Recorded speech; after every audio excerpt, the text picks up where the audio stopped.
यह कहानी एक सच्ची घटना पर आधारित है जो कि 2 जुलाई 1955 को न्यूयॉर्क शहर में घटी थी।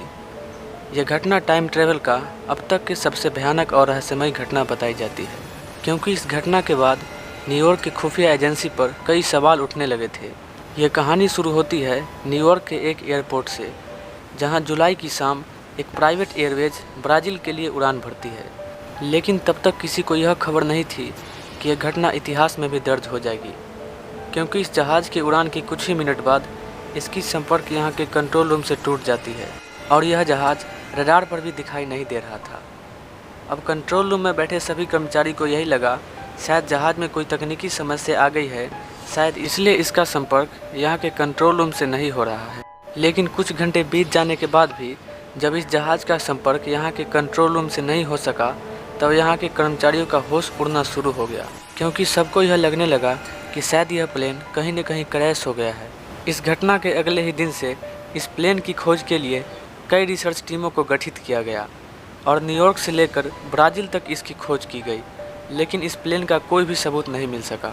जिसके बाद इसके रिसर्च टीमों का यह मानना था अगर यह प्लेन कहीं न कहीं दुर्घटनाग्रस्त हुआ होता तो इसका मलबा तो कहीं ज़रूर मिलना चाहिए था, लेकिन ऐसा हुआ नहीं। इसलिए इस जहाज़ का रहस्यमयी तरीके से लापता होना कहीं न कहीं इसके टीमों का लापरवाही का नतीजा समझकर इसे समय के साथ भुला दिया गया। लेकिन इस जहाज़ की कहानी अभी ख़त्म नहीं हुई थी, क्योंकि अभी तो टाइम ट्रेवल का सबसे चौंका देने वाली घटना का रहस्य होना बाकी था। 22 अगस्त 1992 कैराकस वेनेजुएला। इस शहर के एयरपोर्ट के सभी कर्मचारी हमेशा की तरह अपना दैनिक काम बेखूबी ढंग से पूरा कर रहे थे, लेकिन आज जो यहाँ होना था इसका अंदाज़ा किसी को नहीं था, क्योंकि आज यहाँ इस एयरपोर्ट पर टाइम ट्रेवल की अब तक की सबसे रहस्यमय घटना घटने वाली थी। अभी तक तो यहाँ सब कुछ सही चल रहा था, तभी यहाँ के एक मुख्य अधिकारी ने इस एयरपोर्ट के रडार पर अचानक किसी प्लेन को आते देखा। इसके बाद यहाँ के कर्मचारी लोग इस प्लेन को अचानक से रडार पर आ जाने से चिंता में पड़ गए। किसी भी प्रकार का दुर्घटना न हो उससे पहले यहाँ के कर्मचारी ने उस पायलट से रेडियो सिग्नल के माध्यम से संपर्क साधना चाहा, लेकिन उससे पहले ही उस प्लेन के पायलट ने कहा कि मैं कहाँ हूँ। उसकी आवाज़ सुनने में ऐसी लग रही थी मानो वह काफ़ी डरा हो। तभी उसने अपनी पहचान के लिए कंट्रोल रूम से कहा कि हम सभी 2 जुलाई 1955 को न्यूयॉर्क एयरलाइंस से ब्राज़ील एयरलाइंस के लिए निकले थे। इतना सुनते ही यहाँ के सभी कर्मचारी पूरी तरह से डर गया, क्योंकि यह वही प्लेन थी जो आज से करीब 37 साल पहले गायब हुआ था। इससे पहले कि वह पायलट और भी कुछ पूछता, यहाँ के कर्मचारी उस प्लेन को लैंडिंग के लिए उस एयरपोर्ट पर जगह दे दी। जहाज़ के लैंड करने के बाद पायलट ने कंट्रोल रूम से पूछा मैं कहाँ हूँ। तब कंट्रोल रूम ने जवाब दिया आज अगस्त 1992 है और यह कैराकस वेनेजुएला का इंटरनेशनल एयरपोर्ट है।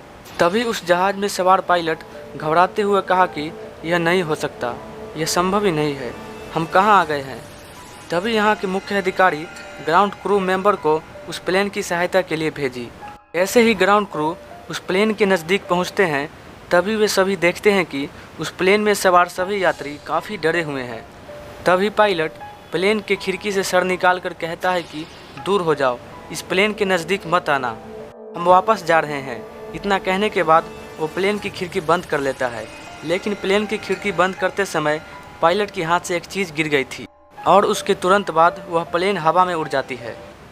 इस रहस्यमयी घटना के बाद इस प्लेन का खोज फिर से शुरू हुआ, लेकिन इसका पता नहीं लगाया जा सका। इसके बाद जो चीज़ पायलट के हाथ से गिर गई थी वह कोई मामूली चीज़ नहीं थी, बल्कि वह वर्ष 1955 की कैलेंडर थी, जो इस रहस्यमयी टाइम ट्रेवल घटना का सबसे बड़ा सबूत है। इस घटना को साल 1999 में वर्ल्ड टैबलाइट मैगजीन में भी प्रकाशित किया गया था। अब सोचने वाली बात यह है आखिर इतने दिन बीत जाने पर भी वह प्लेन कहाँ गायब थी। इस घटना को बीते आज से करीब 30 साल हो गए हैं, लेकिन यह आज भी यहाँ के वैज्ञानिकों के लिए एक रहस्य बना हुआ है। आखिर इतने दिन बीत जाने पर भी वह प्लेन कहाँ गायब थी। इस घटना को बीते आज से करीब 30 साल हो गए हैं, लेकिन यह आज भी यहाँ के वैज्ञानिकों के लिए एक रहस्य बना हुआ है। तो दोस्तों, आपको यह वीडियो कैसी लगी वीडियो के कमेंट सेक्शन में ज़रूर बताइएगा।